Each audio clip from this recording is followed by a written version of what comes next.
Dear brothers and sisters,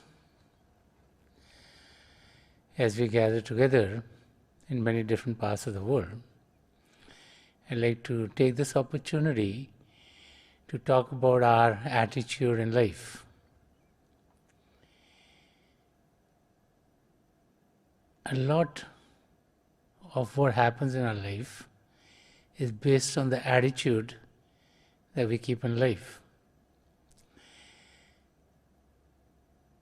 Either we can be those kind of people who have an attitude which says, yes, I can, which is an optimistic view of life, or we can have an attitude which says, no, I can't, which is a pessimistic view of life.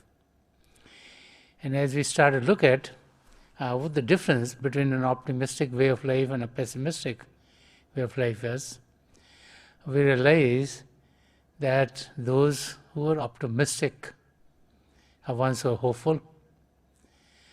Those are the ones who invent things. Those are the ones who know that what might not have been there can be there.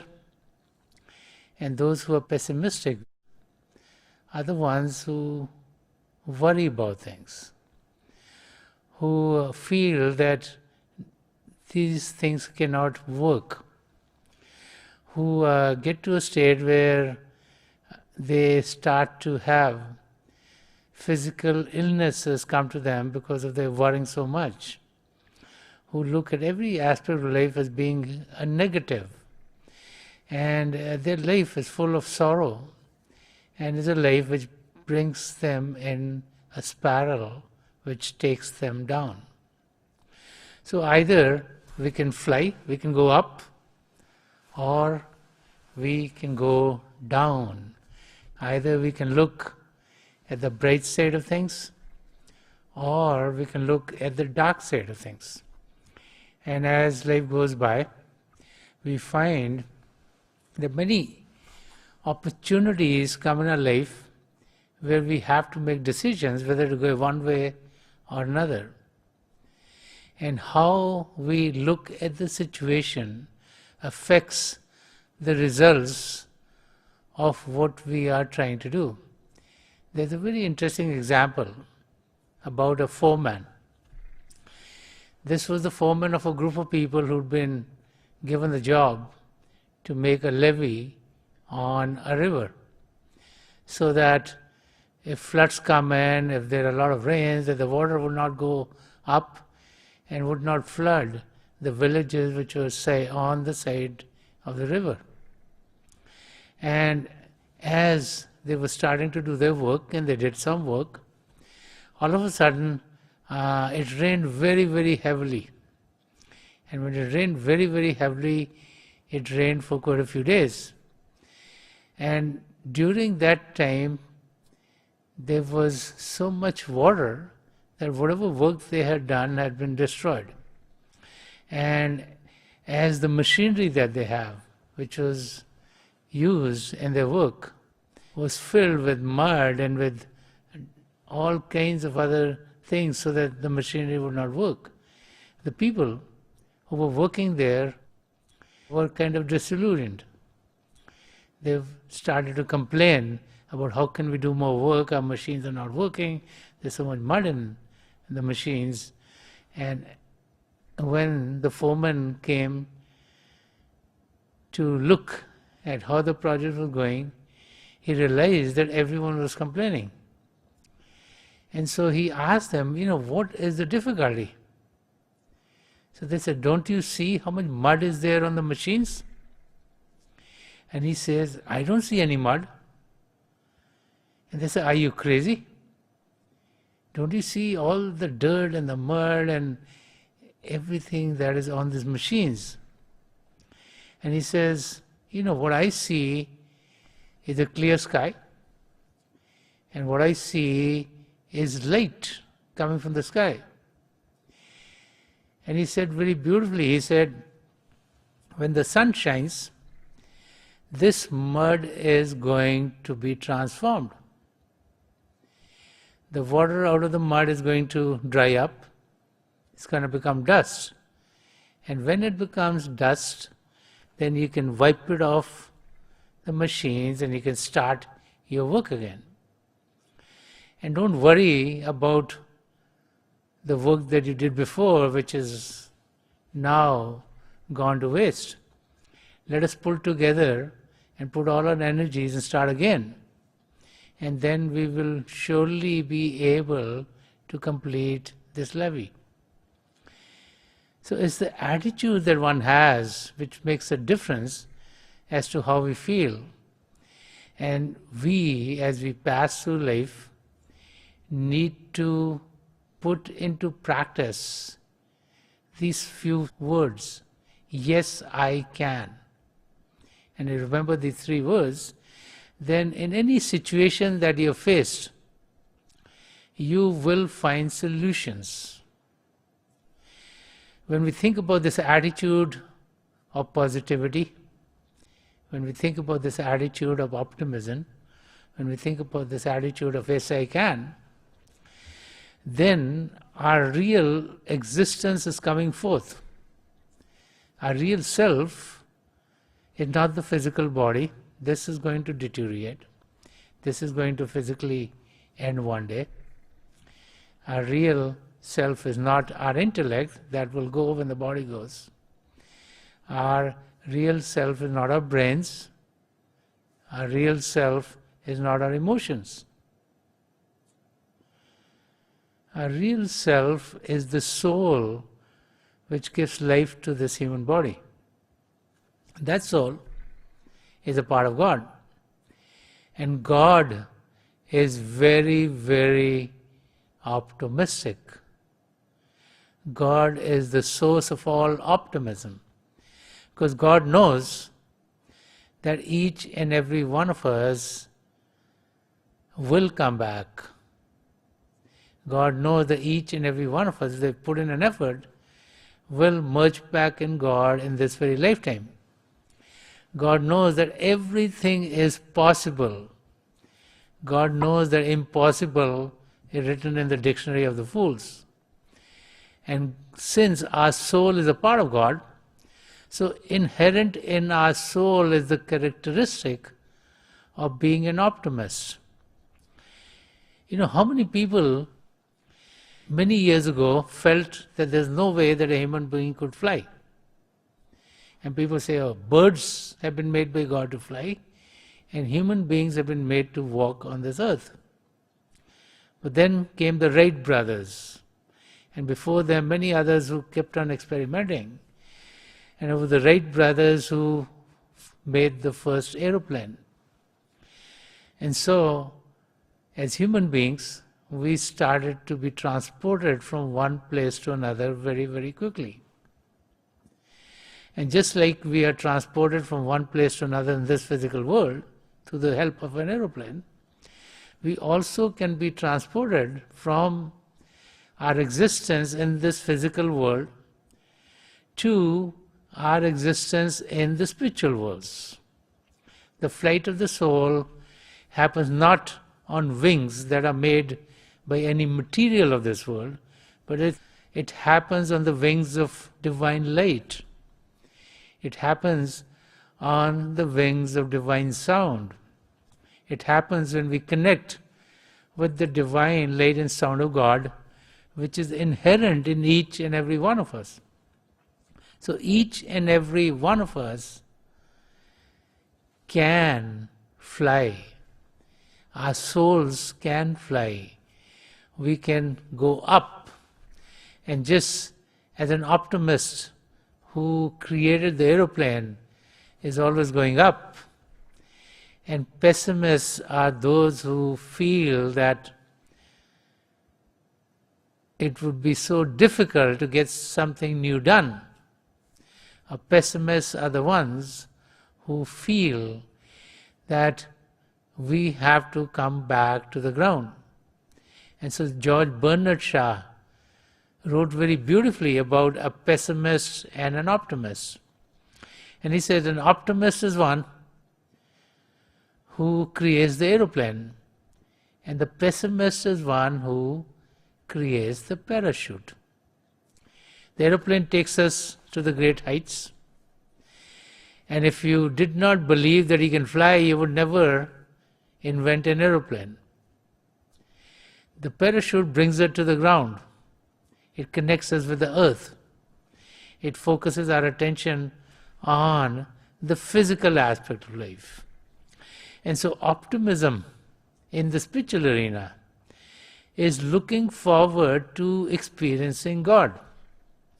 And pessimism in this life is thinking, oh, God is not available, or thinking, we don't even know there is God, or thinking, oh, God is so far away, how are we going to meet God, and not even take a first step.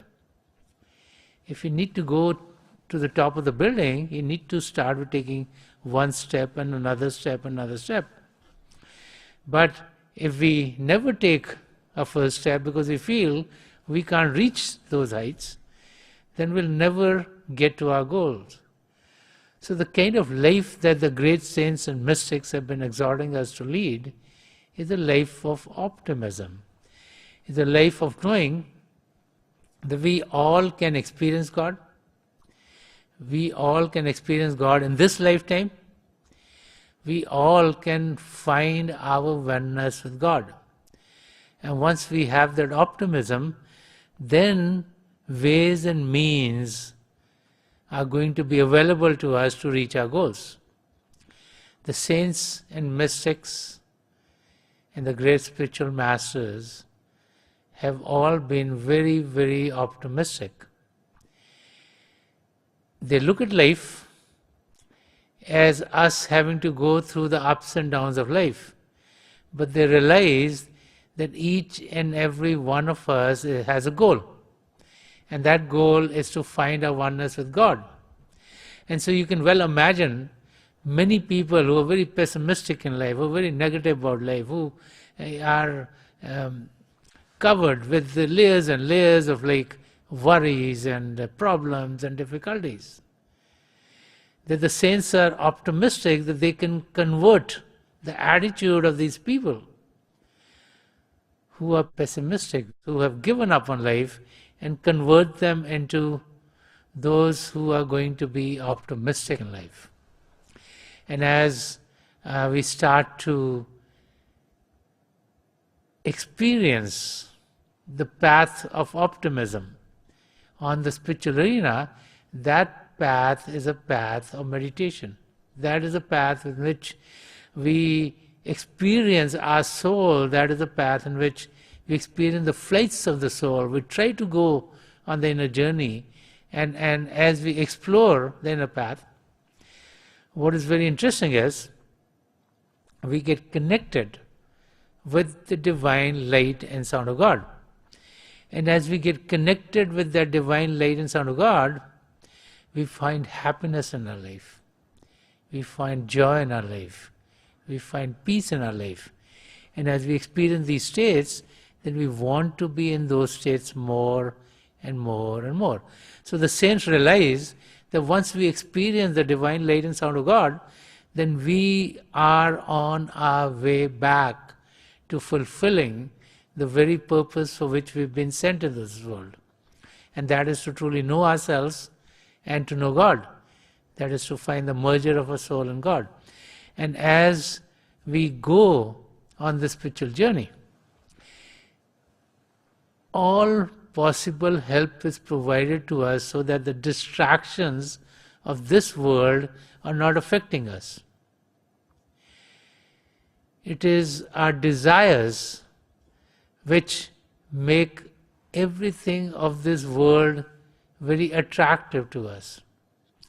And as we get to the state where we are pulled towards one attraction of the world or to another attraction of the world or to a third attraction of the world, whether it comes in the physical arena, whether it comes in the mental arena, whether it comes in the intellectual arena, whether it comes in the emotional arena, we find that that pull is one which is grounding us, which is connecting us with this physical world. And this physical world is a reflection of the spiritual worlds. The reality of our existence is not at the physical level. The reality of our existence is at the spiritual level. And so that experience needs to be had by us. If we are only experiencing everything in the physical realm, then all we gain is in the physical arena. But whatever we gain in the physical arena is going to remain here. And so, if we gain something, then we worry about it, that we could lose it, because we've seen these things happen. And so, saints and mystics have all been exhorting us to gain that which is going to be eternal. Everything of this world is temporary, is there for a certain period of time. And what is eternal is God, and what is eternal is the divine light and sound of God. And so as we connect with the divine power, which is going to last and last and last, then by learning the techniques of rising above physical body consciousness, we can have an unfolding of our real self. As we take our attention away from the world outside and as we focus it within ourselves, we realize that there's much more to us than what we experience at the physical level. At the physical level, we experience objects of this world through our sense of sight. At the physical level, we experience the sounds of this physical world through our sense of hearing. At the physical level, we experience the tastes of the foods of this world through the sense of taste. And through the sense of smell, we experience at the physical level the fragrances of this world. And then there's the sense of touch, which makes us experience when we touch someone. And so these are all the experiences that we have at the physical level, and all they bring to us is the knowledge of experiencing that what is in the physical arena. But we are spiritual beings. In reality, we are souls. And we need to have a positive attitude to realize that we can experience ourselves at that level. And this is where meditation comes into play. SOS meditation is a very simple technique of being able to experience an existence beyond the physical. It's a technique by which we take our attention away from the world outside.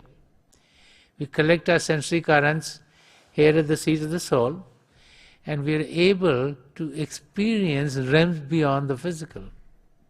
So in this technique, all we have to do is to find a quiet place. Most people sit down to meditate. More than one person can sit together to meditate, making sure no part of their body is touching the person next to them. We close our eyes, keeping our eyeballs straight, focus 8 or 10 inches in front of us. And as we close our eyes,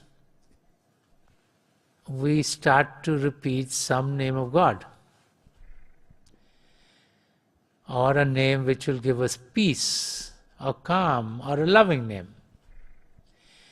If you believe in God, and in whatever name of God you believe in, you should repeat that name.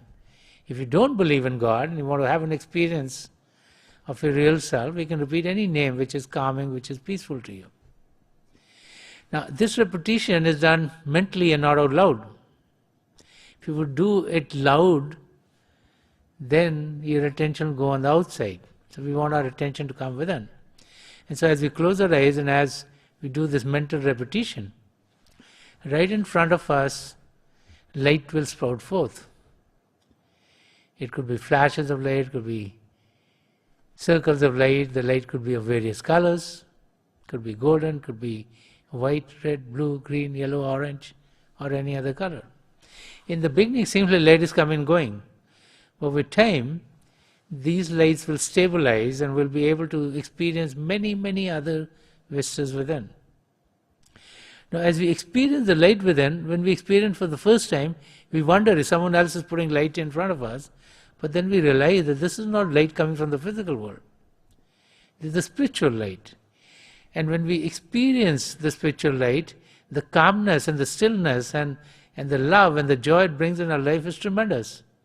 And then we want to experience that more and more and more. And as we start to practice the meditative technique more and more and more, we start to experience of ourselves as we truly are. We all should realize we're all children of God.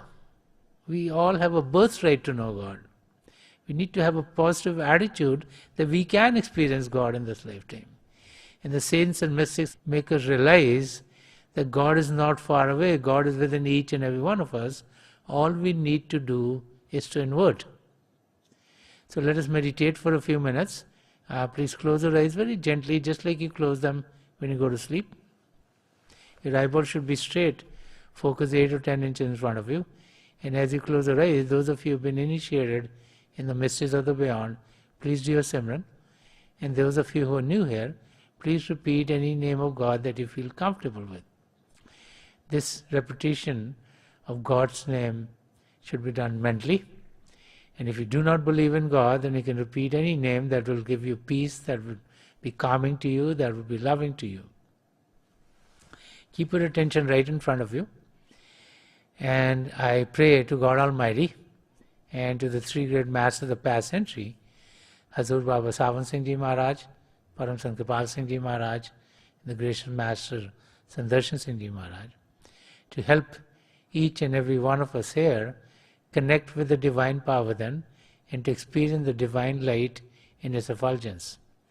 I will be sitting for a few minutes and I'll be coming back to get you out of this meditative state, and my best wishes are with each and every one of you.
please leave off. Chhod dijiye ji. Please don't forget the attitude that yes, I can. If you keep that in your life, you'll find that things will get brighter for you, things will get calming for you, things will get peaceful for you. And may God's grace be with each and every one of you.